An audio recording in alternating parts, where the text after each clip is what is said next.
Good morning, everyone, and welcome to the show. Hey, buddy. Hey. What's happening? I'm here. That's about how I feel. We're here. Yay, let's get the show started. Woo! All right, we're over. Bye. See ya. No, anyways, what do we have today? We have a Jetta. So, what we're doing in this Jetta is a nice little 5-channel system with a new radio and a backup camera. Let me show you what we got going on, and then we'll get started. So, as it stands right now, it does not have steering wheel controls, so we're going to go ahead and use the C2R VW2. This interface will allow us to get accessory, backup camera, and we'll talk about it more once we get to that point. We'll set this over here on the bench. We're gonna do an Echo Master backup camera. We're gonna do a Pioneer 1550 NEX. We're gonna do a Pioneer 5-channel. We don't know if we're gonna do these or not. We don't know if they're gonna fit yet, but if they do, we're gonna do some Rockford speakers, dash kit, wiring harness, and then for bass, he's getting 2 Comp Cs to be powered off that 5th channel on the subwoofer side. You ready? Let's do it. Where are you starting? I'm gonna start in the backup camera. I think I'm gonna start with going ahead and taking the door panel off and seeing if those speakers are gonna fit. Yeah, sounds good. All right, roll the intro and let's get started.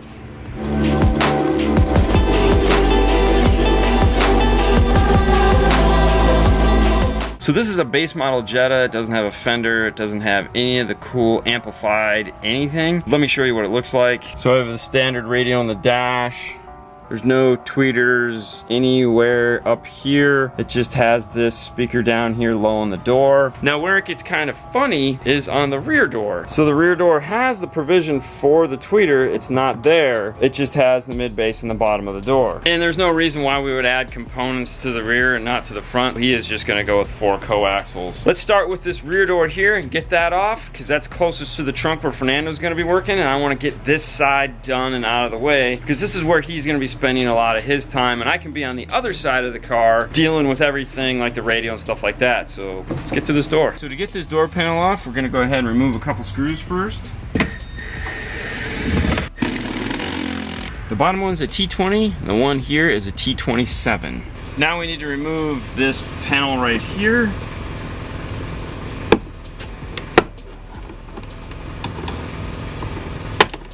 We're gonna have another T27 here behind it. We have to remove this handle right here. Full metal clip here at the front and here at the back. And there's another T27 behind it.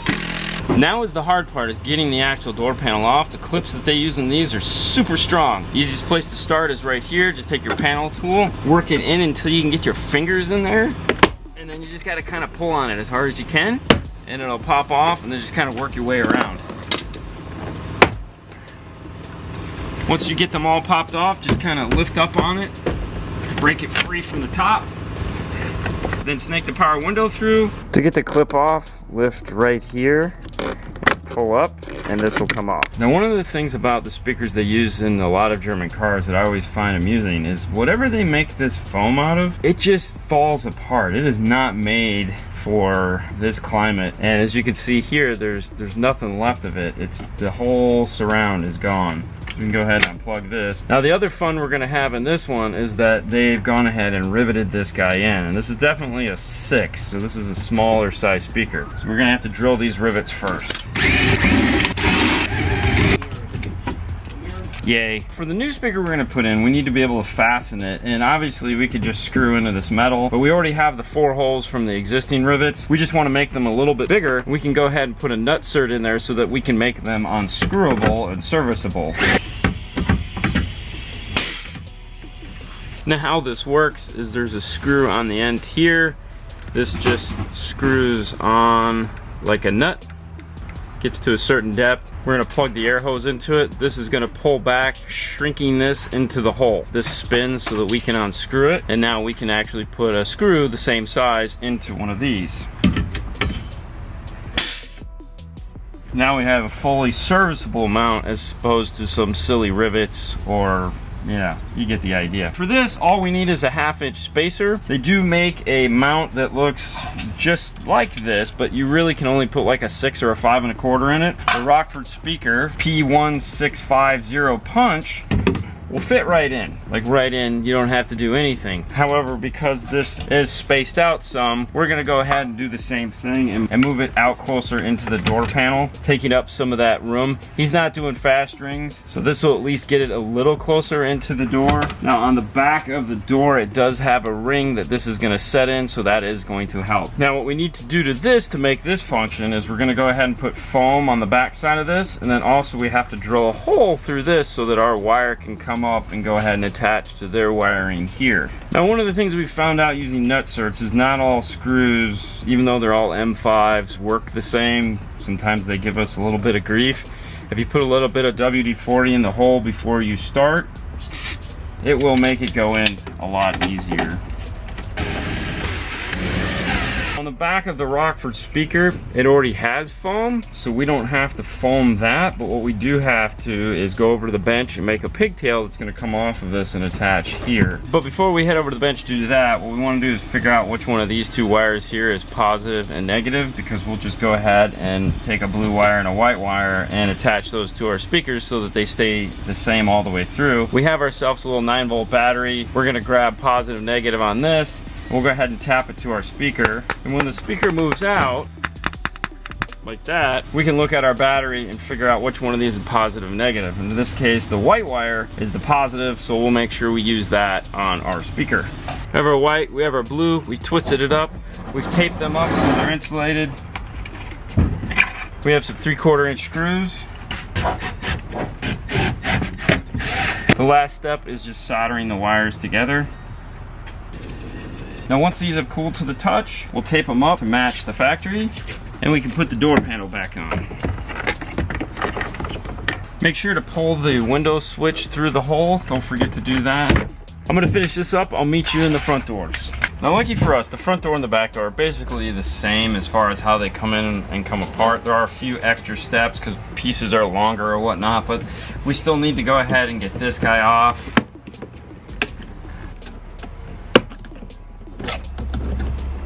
We also have to get the switch panel off.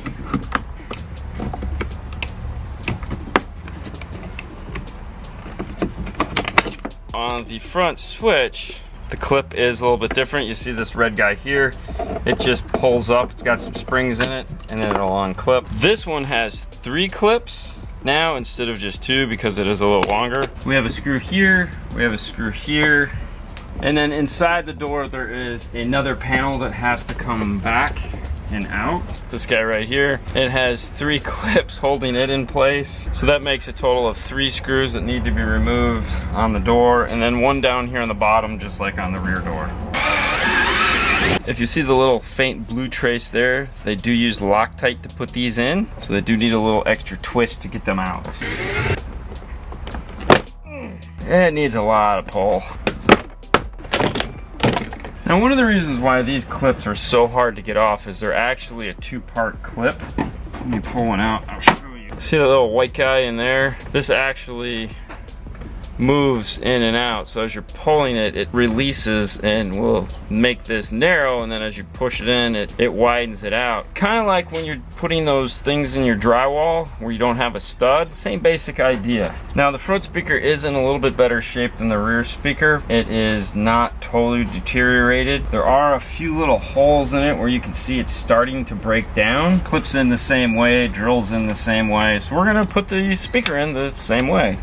The 1/2-inch spacers that we're using are Bestkit's BKSG 650DX. There's 2 in a pack, and they're actually stackable. So they come and they look like it's just a 1-inch, but they pull apart, and they have a little tiny tongue and groove system so you can put one on top of another, on top of another. So you can just keep stacking these as far out as you need, and they're built really well. It's a double wall. There's a wall on the inside, a wall on the outside. There's plenty of holes to mount it in, and they're definitely really strong. They do a really good job on these. For this application, they're perfect. But before we can get excited about doing that, we need to go ahead and get this off. case of this Volkswagen, they're the same exact speakers front and rear. They're totally interchangeable. They have the same part number on the back. So what that means is that whatever we found for positive and negative on this one is going to be the exact same on this speaker. So we don't have to polarity check this speaker with this harness on the rest of the car. All we need to do is make sure we keep our one speaker that we know is constant, which on this one we found out that the white was positive. And what we like to do is we like to bend over the ground so that it's out of the way. That means that the red is going to be positive on this one. We get asked a lot of the times why we cut the plug off, because I don't like the alternative. I've never been happy with that, with those cheap adapters that they make for this. I've had more of those fail. That's why I stopped using them and went back to something that I have been doing for a very, very long time that has never caused me issues. The other thing too is, just like we're lengthening these wires by soldering an extension onto them, we could solder these back on too and plug this speaker right back into if we need to. It's not like we're throwing this away and we can't ever reattach it. And that's the magic of solder. You can connect two wires back together. I'm gonna head over to the bench and get my speaker all prepped. I'll be right back.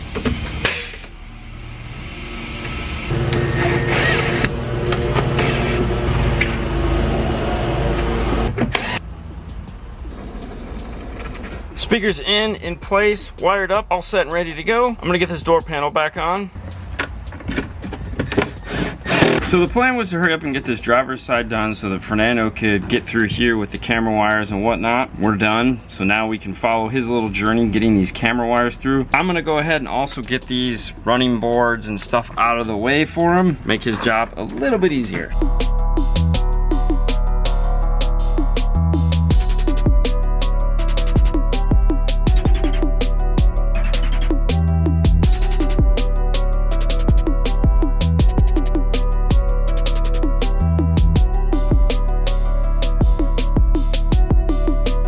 So one of the hardest parts of removing the sides here is getting this guy out. You feel like you should be able to pull it off, or there should be something, and there is something. What you want to do is you want to pull it forward like this, and then all the way flat against the bottom, take your tool and just kind of rub it along inside of there, and you're pulling out that little flat clip that is in the way. Once you get the clip out, it's this guy right here, and it slides into place across the back. Now, older versions of the car, this clip lip is taller, so it's easier to get in and out. Once you get that out, then there's a screw here. Pull the cap off, flathead, just unscrew that. And then I always like to put the cap back on it because you don't need it off. This will just push in. Now we can easily remove our panel. Now to get this little footrest off here, there's another Torx. Yay. Once you get the Torx, just kind of lift up on it and it'll slide right out. It has these cool clips right here that slide down into the metal. Now since we're down in this location, if you're fortunate enough to have an automatic, you're in luck. It's real easy to get through the firewall in this car because the hole where the clutch would go is accessed. Just reach up here. You can fold this panel down and out of the way. And then on the firewall, be a big cool grommet, this guy. All you have to do is drill a hole through this, and you're into the engine compartment. Now, if you happen to have the stick, well, it's a lot more difficult, but it is doable. So what we want to do here is, because we have the hitch right here, and if you have like fat fingers, of course you're not gonna able to hit it. It goes right there. So what we do, we flip the camera, they still have access to the trunk lid. So the first thing we're gonna do, unscrew 1, 2, 3, 4, 5, 6. Now that we have the screws off, we're gonna go and flip the camera. Now in this metal part, we gotta grind it and make a notch next to the hole, just like the other side. Now that we make the notch on the other side, just the same as the factory one, you can go ahead and put the screws back. Now we're gonna go and tie the screws for the camera just a little bit. These camera, they have 2 wires. The on and off switch for the parking lights. If you don't want the parking lights, you can cut these wires and you don't have the parking lights. And the mirror switch. The mirror switch, that will be if you want to put it in the front of the car. For this install, we're gonna leave it like that. This camera comes with the power and ground wire. We run power and ground all the way to the front. We're gonna solder new wires. Okay, so now we have the power and ground all the way to the front of the car. And because in this application we use in our module, we don't have to run the reverse trigger. In some of these cars, you gotta tap into the reverse slide and run it with you wires of the backup camera.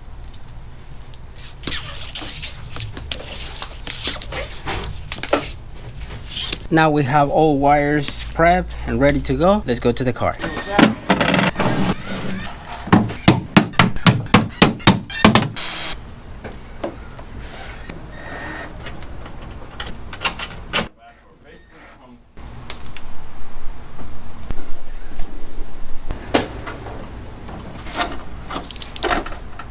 So after putting the loom over the wire, it seems like it's really tight. The cover doesn't go back, so what we want to do is take the loom out, wrap it with the Tesa tape, like the factory one.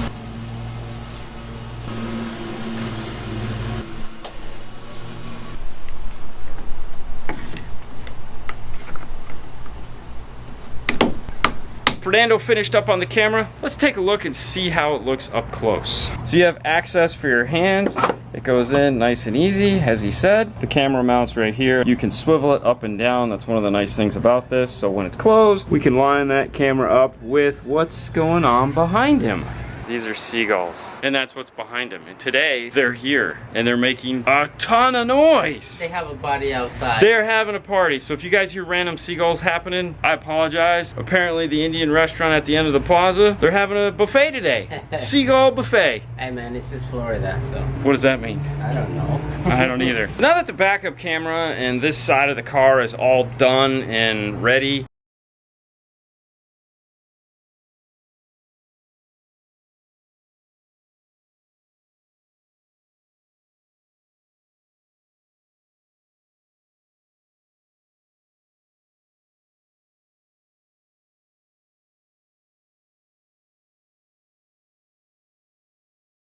part of the motivation to get that was the amplifier. As we said, it's gonna go in the trunk and it's gonna go right here on the driver's side. It's a mirror image. This is what it would look like if the carpet was still in. Fernando's already got the carpet out. And 6 clips, you take it out. That's gonna be the area we're gonna go ahead and mount it. Plan is to make a bracket that mounts the amplifier in place like this. We're gonna make a panel that's gonna mimic this shape in some way and attach to this so that all the wiring can come forward. It's up out of the way. It's not mounted to the box. I'm gonna come up front here and get this guy out of the dash and start building the new radio brackets and whatnot. Now to get this off, this is a simple clip. This is just one piece. The passenger airbag indicator is attached to it. Now what you want to do when you get this off, pull this out of the assembly and plug it back in. Do not, and I can't stress this enough, do not turn this key on with that airbag unplugged. Don't do it, or you'll be making a trip back to your dealer to have your airbag light reset. Not a lot of fun. All right, you know what we're doing. Let's do it. What I would do, if this were me, is I would take blue tape and I would stick it onto this carpet, okay, and cut out this square here, cut this right here with the blue tape, get it exactly the shape I want, and then just peel that tape off and transfer it right to my piece of plastic. Yep.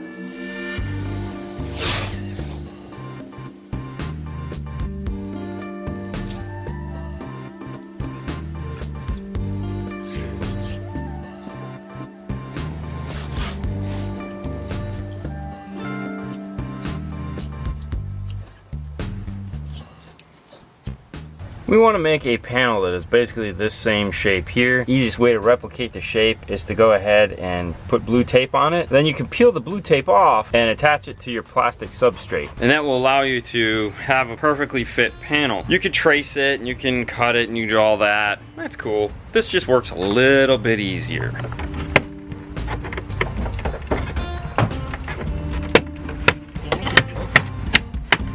Now this piece here just holds on with all these little tiny metal clips. Previous versions of this car used the same things and they would break off. These appear to be a little bit better attached and none of them broke off, so that's a good sign. The airbag, it just has 2 clips right here and you just get one side and then it'll come right out. You don't even have to unplug it. Now to get this radio out, it just has 4 Torx. And then the other thing we want to remove too is this gear shifter right here. What we want to do is we want to put our USB flush mount in this area right here. So you need to pop this up, and then there's 2 more Torx here.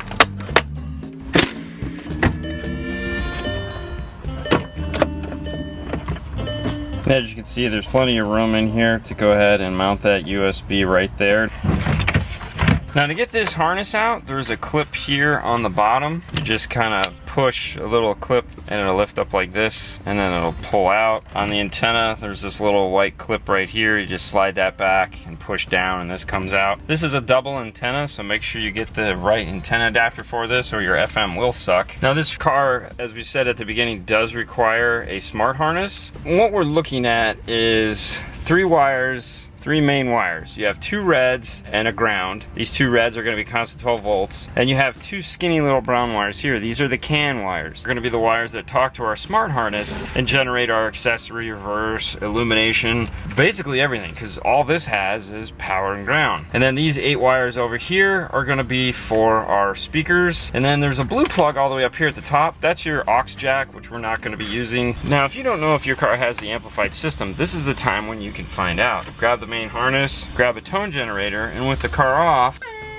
if you hear something like that, you know that this is a non-amplified system. Now go ahead and do a front as well, because in cars like Audis, they actually use an amplifier to power half the speakers and the radio to power the other half of the speaker. So if you're not doing a Volkswagen and you're just like checking to check a front and check a rear. Now that we have the radio out, we know where we're gonna put our flush mount USB. Let's head over to the bench and get some of this stuff out of the way. Now, because we are doing an amplifier, the 5-channel is going to be running up to the front with some speed wire to power up those speakers. So we have to prep the harness a little bit different way than if we were using deck power.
So this is what Fernando came up with to mount the amplifier. This is what we call our standard sandwich package. We have a back panel here, front panel here. It squeezes between the two. There's a ton of clips that hold this panel in. It goes in, it's like really hard to get out, so there's no reason for us to over-engineer it. This amplifier doesn't weigh that much. The wiring is going to come out of here, come up and go in here as he said. So this panel will hold it all into place and protect everything. It sticks out a little bit further here in the back so that you have protection for those RCAs. Now the only thing he's going to do is he's going to add risers onto the amplifier to bring it out of the panel a ½ inch, because as you guys know, these things here, it's a tight bend. Look a little bit nicer when we're done.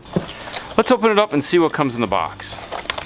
We get the main brain unit, power harness, and the ever important instruction manual. Now a C2R is designed for no steering wheel controls. It has an output for it if you have a car that does have steering wheel controls and you want to add that at a later date. However, this car does not have steering wheel controls, so unlike the RP4 that has steering wheel controls built into it, this is so you don't have to pay for something you're not going to use. Now on the back is a bunch of instructions. These have to go for steering wheel control notes if you are going to be adding the steering wheel control. There again, we're not. We can concentrate on this side. And really the notes that you want to pay attention to on any C2R are always right here in the center of the page next to the diagram for the relay. This has a 1 amp output, which means it's not going to be enough to turn on the radio and the backup camera. We're going to have to add a relay, and that's why this is here. Anytime you see this on any one of these style instructions, add a relay. What this is telling us is this is for vehicles with or without a factory amplifier, and of course going over what I just said about the relay. Now the wire coloring on the C2R is going to be different than a standard coloring. They are a little weird. For example, green is reverse instead of purple white. Purple white in this case is VSS. What I like to do is I like to go ahead and repin them to match the new wiring code. Now the easiest way to do this is to start at the top here where the emergency brake wire is. That's a red-white. And we want the red-white to actually go to the VSS. And the VSS is purple-white. And we want the purple-white to move down here to reverse. And the reverse is green, which we're going to pull back out and put into the parking brake. So now we have the parking brake green, the VSS is red-white, and the reverse is purple-white. All colors that make sense. Now, looking at this harness also, as we said when we were in the car, there is only the main power wires, the ground wires, and the 2 data wires. This has a 5th wire, which is a amplifier turn on that this does not have. So we'll go ahead and remove that. And then back over on the C2R connector, there's a green-white wire here, which is for the steering wheel controls that this one also does not have. We want to go ahead and remove that. We also cut back and remove the accessory wire they had going for the steering wheel, and they use a little connector there to connect that. We always go ahead and solder over that connector and then put some shrink wrap over it. The instructions to add the relay are right here. You have 85, 86, 30, 37A, and what those correspond to is the numbers located on the bottom of a standard size relay. So this single solitary red wire you want to attach to this number 85 on here, and then you're going to get a new accessory that comes off of the relay and run up to power everything up. Now for us, we do a lot of radios that have extra harnesses. One of the nice things about that is they actually have a relay attached to them.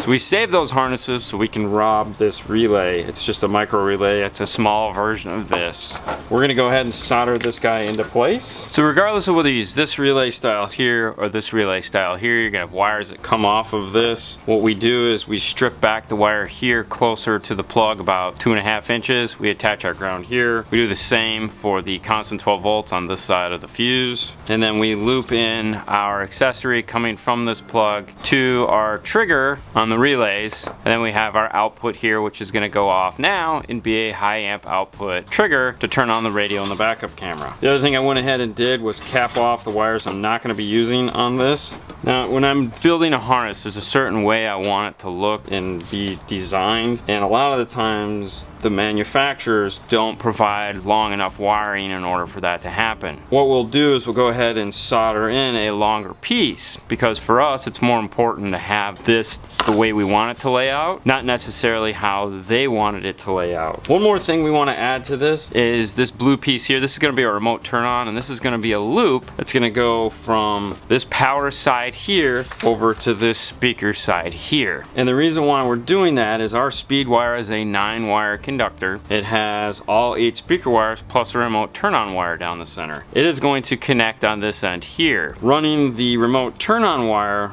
looping it through like that, will allow that to happen and be very seamless and look nice. So the harness is prepped now and ready for our Pioneer harness to be attached to it. What we've done is we've separated it into 2 sides. The main power side, which is everything the radio is going to provide, and then the speaker amplifier side. This is what's going to connect to our amplifier here. What this end is comprised of is our illumination wire, our ground, our reverse trigger, our accessory, our constant 12 volts, and our remote turn on. And then this side is comprised of all 8 speaker wires and that remote turn on. Of course, our brain box is teed off of that, and this will allow it to go somewhere in the dash. It's not tight in with this, so that if it needs to, it can go behind a panel, up into, down into. So the antenna adapter that we're going to use on this is the Metra 40 EU56. It has that double connector on it that we're looking for. It also has this blue wire right here. This is going to be the antenna turn on. Though the car does not have a powered antenna that moves up and down, it has an amplified antenna that is designed to get better reception. This is what's going to turn that on. This has to be hooked up to either a accessory power that turns on and off with the car, or if the radio provides it, a amplified antenna turn on. Pioneers don't provide that, so this will be getting connected to the accessory. Another reason why we're adding in the relay. Now in the Pioneer harness, the 8 speaker wires that it has, we're not going to be using, so we want to go ahead and cap those off. There's also a yellow black wire, which is for cellular phone mute. Also what I like to just call OnStar mute if you're an OnStar user. This car doesn't have that, so we won't be using that. And then the other wires that are left over are the same as the ones that we have here, so we're just going to be matching those up color for color. The harness is all set and ready to go. We have the C2R here branched off. We have the accessory and ground for the camera. The antenna is integrated in, and then we have the all-important speaker wires that are going to get connected to the amplifier, and then the main harness that is going to plug in the back of the Pioneer.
Did you just finish getting the amp mounted? I just finished hitting the amp mount.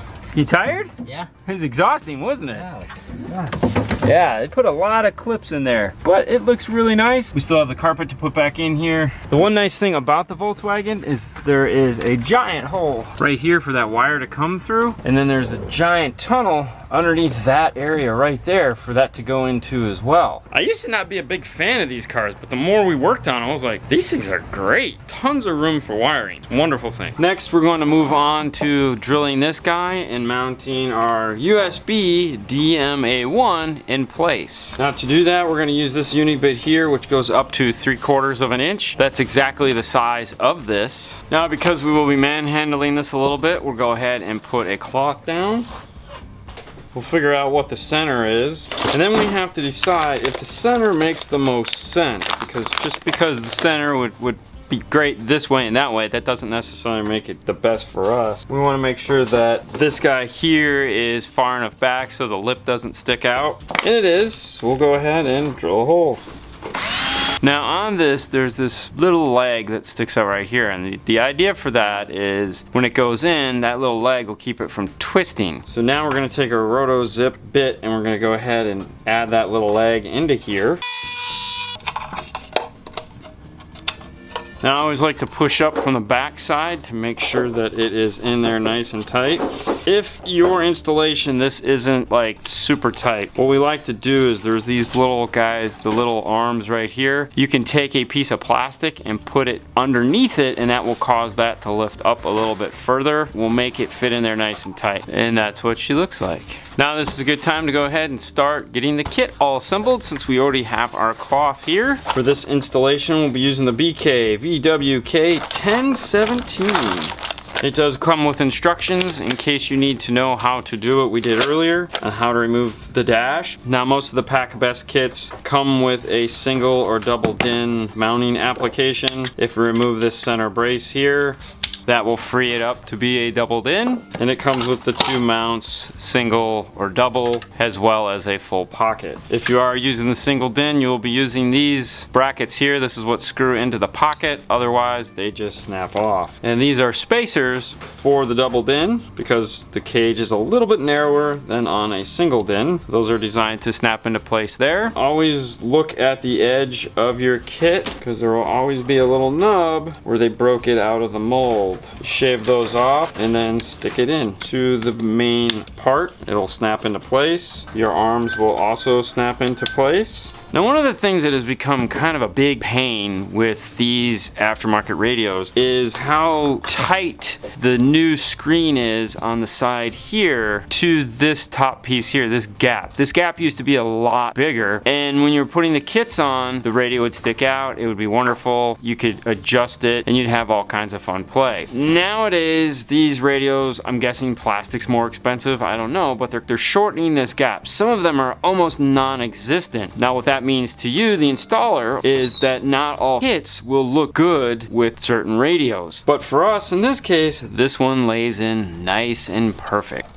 Before we tighten those up, we want to come around to the face of the radio. We want to make sure that all our gapping is straight. And then we can start by tightening up one side, flip it around, and tighten the other side. And that's it. Radio's all set. So this is our fuse holder. We want to put it somewhere in this area here where there's this nice open spot. Conveniently, there is these 2 holes here that hold this computer on, and we have a screw that will go all the way through it. So my thought is we're going to make a panel that's going to sit like this, allow us to attach our fuse. The wire can come from this area here. What we need to do is put a bend in it so that it can come from this side, and I can put the screw in to hold it in place. The idea that I've come up with is I'm going to actually bend this so that it sits down like this, comes over here, and then attaches. So there'll be 2 bends. It's going to be kind of U-shaped upside down, and then we can mount the fuse holder in this area here. We're going to wait to make this cut until we have it all figured out. We want to make sure we get the fuse holder far enough away from this so that the wire can go into it. To heat this up, we just go ahead and use a torch. and then get it to the temperature we need to where it'll bend. And then it's always nice to take it to where you're gonna put it and hold it in place until it becomes a little more rigid. Now we knew this bend was gonna be really close. Put some gloves on because this is gonna get hot. And now we just wanna kinda hold it in place, keeping it nice and tight. Even though we're gonna drill the hole and put the bolt in here, this is gonna lock right over the top of this and hold this thing right where we want it. Went ahead and mounted the fuse holder on. The nice thing about the Stinger Pro fuse holders is the mount and the fuse holder are two-piece. So we could snap it into place like that. Go ahead and get it back in.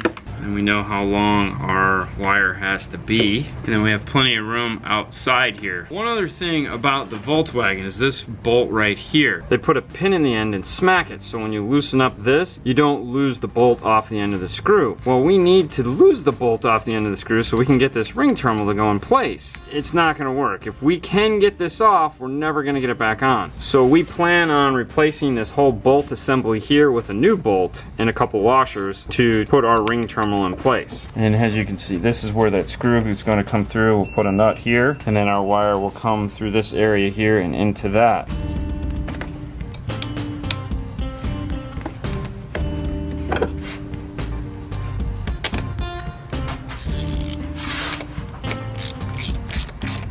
We replaced the bolt with a new bolt. Our power wire is all set and ready to go. We're gonna wait to put this on until we get this wire ran. My favorite time has come. That means we get to put the radio in. Fernando's got all his wires in the dash, so now we can tuck in the harnesses and the brain box and things that don't need to be up in our way, and then just start plugging everything back in. But before you start sliding the radio in the dash, it's always nice to just go through your head and remember everything that you're doing, and then make sure that all those pieces are actually plugged in, like your backup camera, your Bluetooth mic, stuff like that, and that they're in the right hole, because nothing's worse than putting something in the wrong hole. Not today.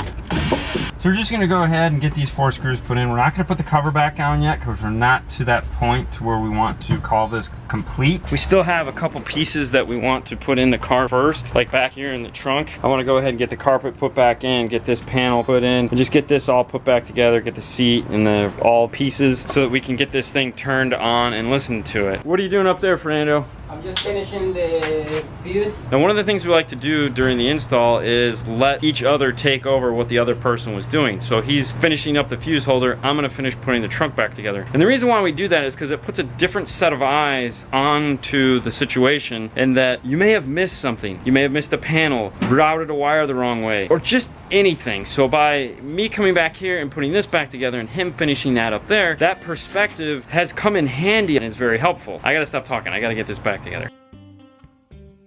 So I went ahead and put the ferrules on the wire, shrink wrapped them up so it's real easy to figure out if you ever need to take them off. Let's head up front where Fernando just finished putting that battery all set, and so he can close that trunk. And there we go, just as planned, the wire's out of the way. So that means it's time to head into the dash and start to do some testing. Polarity, all that fun stuff.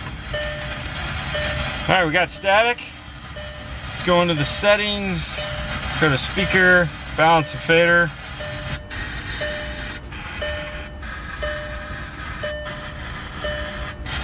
Make sure we got all those right.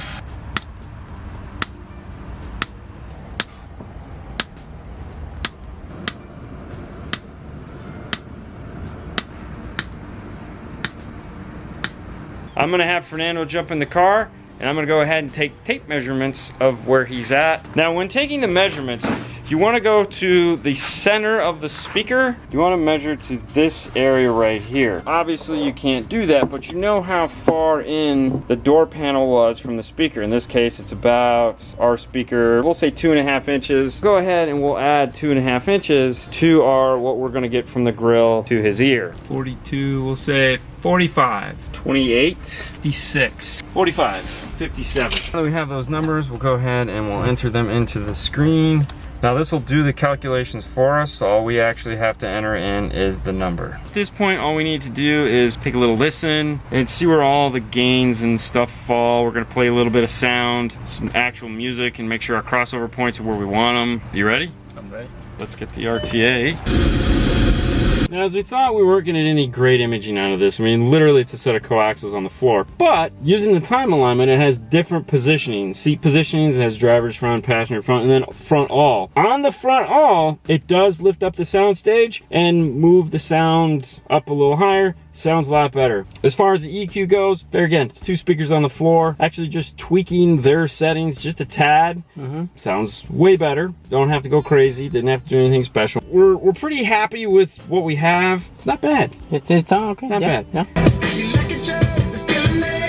So we're not going to torture you with making you guys listen to the 3 seconds of some of the stuff we're going to listen to. And on that, we're just going to end it. All right, guys. On to the next one. You had to think about that one for a minute, didn't you? Yeah. We end the show so many different ways depending on what we're doing. Exactly. All right, cool. Well, as he said, On to the next one. bye.